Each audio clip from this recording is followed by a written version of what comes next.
Well, once again, we've made it to the top of Hogback Mountain.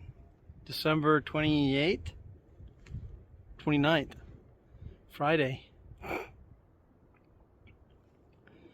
Coming on New Year's weekend.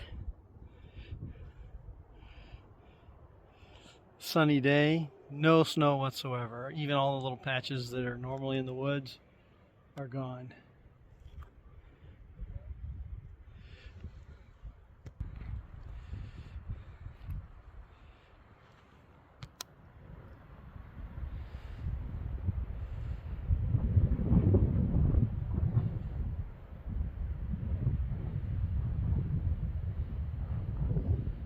A little windy today.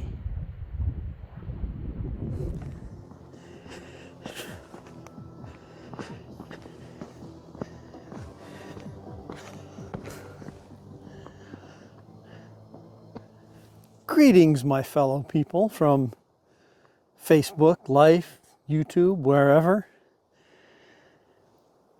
It is Friday, December 29th, 38 degrees Fahrenheit,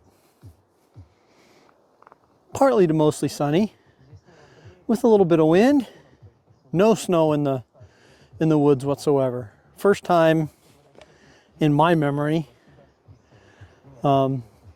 this late in the season, but beautiful day for a hike and a drink on top of my favorite mountain with my favorite people.